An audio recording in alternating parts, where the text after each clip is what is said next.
नमस्कार दोस्तों। आज चलिए चर्चा करते हैं कि उत्तर लेखन कैसे किया जाए, कैसे एक अच्छा और आकर्षक उत्तर लिखें और इसका अभ्यास कैसे करें। इस विषय पर चर्चा अगर करें तो ऐसे कहें कि इसमें मुख्य बातें जो ध्यान में रखनी है वो ये है कि सर्वप्रथम हमें विषय वस्तु की अच्छी जानकारी होनी चाहिए। विषय वस्तु की अच्छी जानकारी होनी चाहिए। अब जब विषय वस्तु की अच्छी आपकी आपकी जानकारी होगी तो क्या होगा, जो प्रश्न आएंगे वो प्रश्न का जो स्ट्रक्चर रहेगा, ढांचा रहेगा, प्रश्न पूछने का जो तरीका होता है आयोग द्वारा, लोक सेवा आयोग के प्रश्न जो रहते हैं वो सीधे सपाट नहीं रहते हैं। सीधे सपाट प्रश्न अधिकांशतः वो स्टेट पीसीएस के एग्जाम्स में पूछे जाते हैं। इसमें जो प्रश्न की प्रकृति रहती है वो कई लेयरों की होती है, कई स्तरों की होती है। एक लंबे प्रश्न में उसके कई भाग और खंड होते हैं, अमूमन 2 या 3 से 4 खंड तक हो सकते हैं।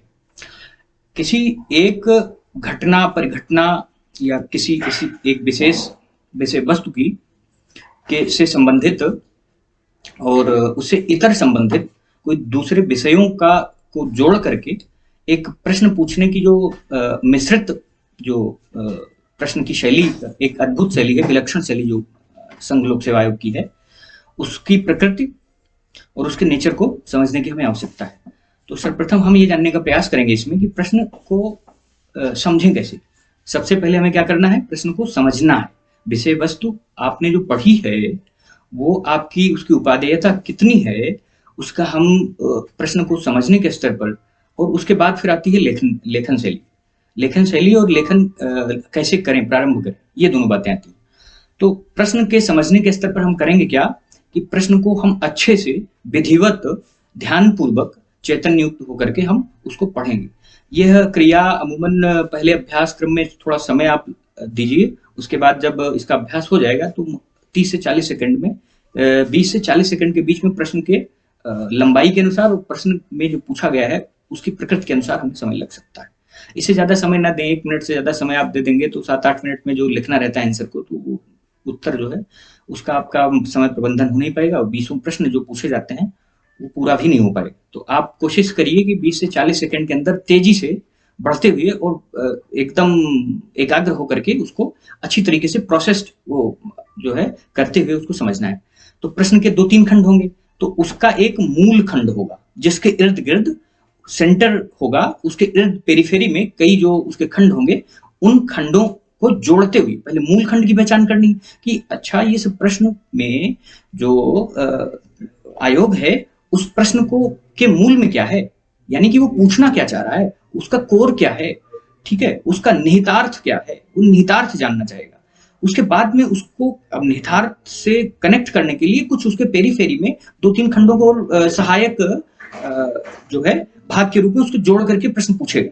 तो सहायकों को पहचान करनी, उस सहायक के आधार पर सहायक का सहयोग लेते हुए हमें मूल चीज को पहचानना है और मूल को ही लिखना है। सहायक की सिर्फ चर्चा करनी है। ये चीजें आपको पहचाननी आनी चाहिए चीज। अब 2-3 खंड होंगे तो उस खंडों को पहचानिए, उसको अलग कीजिए। अच्छा, एक सबसे लास्ट में चीज है जिसको पुछल्ला बोलते हैं। वो पुछल्ला जो है आपके उत्तर लेखन की दिशा निर्धारित करता है कि आप को प्रश्न का जो है का ढांचा क्या होना चाहिए और वो किस दिशा में उसका आपका उत्तर जाना चाहिए। तो उस ढांचा का तरीका मैं बताना चाहूंगा कि वो कई उसकी प्रकृति ही तय कर देती है ये कि कैसा है वो पुछल्ला। जैसे पुछल्ला क्या है, मूल्यांकन करें, आलोचना करें, समालोचना करें, आलोचनात्मक मूल्यांकन करें, टिप्पणी करें, व्याख्या करें, ठीक है, इस पर अपना मत दें, राय दें, ठीक है, आपका क्या विचार है, कहाँ तक सहमत है। ऐसे ऐसे अनेकों प्रश्न जो है वो विवेचना कीजिए। बहुत सारे प्रश्न जो है इस तरीके की प्रकृति के पुछल्ले लेकर के साथ में आएंगे। आपको मिक्स नहीं करना है कि ये जो पुछल्ले हैं इसको आप बस एक ही तरीके से, हमारे यहाँ देसी में कहावत है सावधान 52 पसेरी 21 पसेरी, मतलब सारे प्रश्नों को एक ही तरीके से नहीं लिखना है, फिर वो तो कृत्रिमता आ जाएगी, एकदम रोबोटिक मैनर में आंसर नहीं लिखना है। उस जो पूछा है पुछल्ला ना, उसको पकड़िए, पकड़ने और पहचानने और उसके विषय में क्या हमें लिखना है इसकी जानकारी रखिए। अगर सामान्य प्रश्न है, टिप्पणी करना है तो आपने टिप्पणी रखिए। अगर उसकी व्याख्या करनी तो उसको विस्तार देना है, व्याख्या करना है, उसको और विस्तारित करना है, यानी सामान्य समझ हो जाए किसी आम व्यक्ति को जो उस विषय से संबंधित जानकारी नहीं रखता है, वो सामान्य हो जाए उसकी व्याख्या इस तरीके से।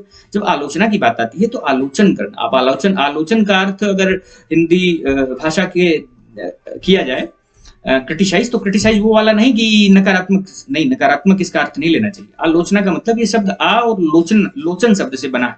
लोचन का मतलब होता है देखना, एक पर्यायवाची शब्द होता है दृष्टि, लोचन का देखना।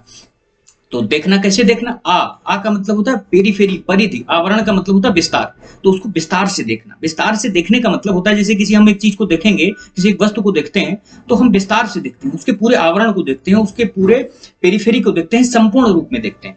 अब संपूर्ण रूप में देखने की हमें आदत होनी चाहिए। हम अमूमन क्या करते हैं, जितना हमें काम की चीज है यानी सकारात्मक को देखने की आदत बन जाती है, लेकिन नकारात्मक देखने की आदत नहीं बन जाती। अरे भाई, एक कोई एक भौतिक वस्तु है तो उसमें कुछ अगर सफेदी है तो उसमें कालापन भी होगा, लेकिन कालापन हमें नजर नहीं आता है क्योंकि हम अच्छे से देखते नहीं, तो वो आलोचना नहीं कही जाती है, ढंग से आलोचन करना नहीं कहा जाएगा। आलोचना जब की जाती है तो उसे सकारात्मक बिंदुओं को जो है वो तो साफ स्पष्ट नजर आती है, उसके नकारात्मक बिंदुओं को भी हमें स्पष्ट नजर आना चाहिए। ये मुझे ये हमेशा ध्यान रखना चाहिए। यानी आलोचना कैसी करनी है, उसके सकारात्मक पक्ष, नकारात्मक पक्ष क्या होने चाहिए, नहीं होने चाहिए, इसका जो है आपको जो है तार्किक विश्लेषण करना चाहिए। विश्लेषण करना आएगा तो वही विश्लेषण का अर्थ ही है, संश्लेषण का अपोजिट विश्लेषण है।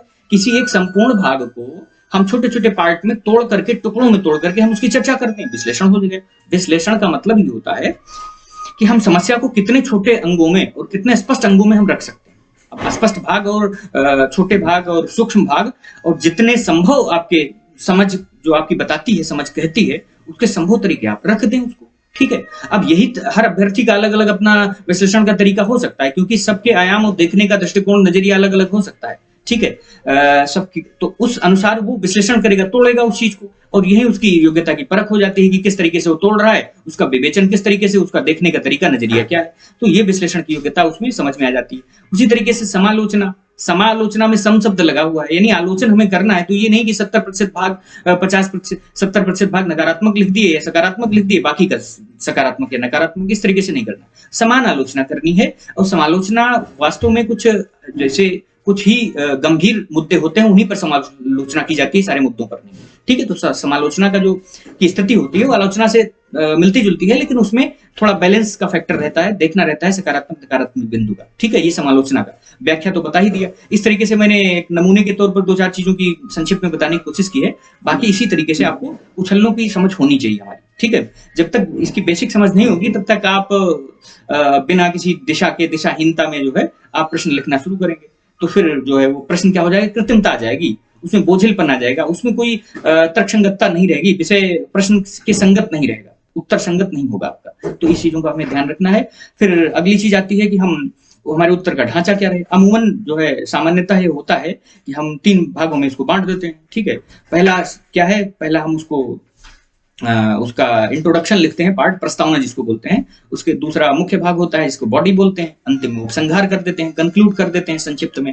लेकिन अब ये हमें जानना जरूरी है कि इन तीनों चीजों में हम लिखें तो क्या क्या। अब पता तो है प्रस्तावना सब बताते हैं, बॉडी मेन होता है, मुख्य भाग लिखा जाता है, और अंतिम भाग में उपसंहार, कंक्लूजन सभी बताते हैं। हाँ ठीक है, सभी बताते हैं, लेकिन इसका क्या लिखा जाना चाहिए। प्रस्तावना जब शुरुआत की जाती है, जब प्रश्न को अच्छी ढंग से आप समझ गए हैं, उसके पुछल्ले को समझ गए हैं, तो प्रश्न की प्रकृति जैसी होगी उसके अनुसार प्रस्तावना लिखा जाएगा। अब प्रस्तावना के कई रूपों में लिखने की लोगों की शैली आजकल विकसित हो रही है, तो उसमें यह ध्यान रखना है कि जो जिसकी प्रकृति जैसी हो। कुछ ऐसे होते हैं जो अस्पष्ट जो है शब्द जो होते हैं प्रश्न में, वो मुख्य जो केंद्रबिंदु जो पूछने का उसका होता है वो अस्पष्ट होता है, तो आप उसको इंट्रोडक्शन में स्पष्ट करते हुए एक उदाहरण से जोड़ते हुए जोड़ दीजिए। अच्छा, किसी दूसरे प्रश्न में जिसकी प्रकृति अलग हो तो उसको परिभाषा लिख दीजिए, फिर से उसकी शुरुआत कर सकते हैं। तीसरे में क्या आपके उसको ऐतिहासिक आयाम जोड़ते हुए उसको जो पूछा है करंट का, उसका बिंदु जोड़ दीजिए, ठीक है। या किसी रिपोर्ट जोड़ दीजिए, या कोई जो है कोई नया जो है रिपोर्ट के तथ्य जोड़ दीजिए, उस तथ्य से उसकी शुरुआत कर दीजिए।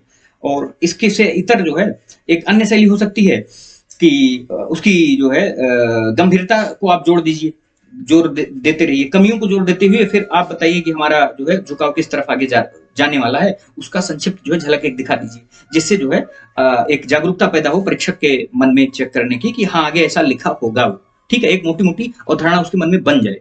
तो बहुत सारे तरीके हैं प्रस्तावना लिखने के। मेन बॉडी में क्या काम करना है, तर्क संगत लिखना है, ठीक है। बिंदुवार लिखिए तो उसमें ज्यादा शब्दों का समावेश हो जाएगा, ठीक है, बिंदुवार लिखने पर। और क्योंकि जब आप पैराग्राफ राइटिंग में लिखते हैं तो होता क्या है कि आप शब्द सीमा आपका 100, 150, 200 हो जाता है और बिंदु निकल करके आते हैं 2-3।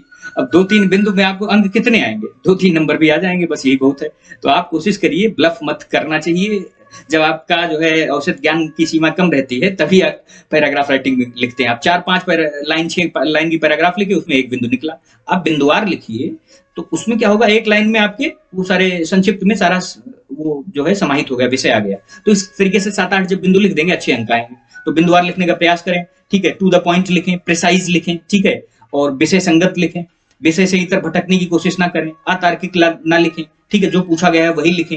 और पूछने के अलावा जो उसकी पूछने की मंशा है प्रश्न परीक्षक की, उस मंशा के अनुरूप लिखें, ना कि अपना दृष्टिकोण झोंकें। आपके अंदर बहुत सारा ज्ञान है, बहुत सारी चीजें इतिहास में आप तमाम 50 राइटरों की बुक पढ़े होंगे, तो सारे बुक को उसमें समाहित करने का लालच मत कीजिएगा। लालच में दिक्कत होगी, ठीक है। तो लालच से क्या होता है, दिक्कत आती है।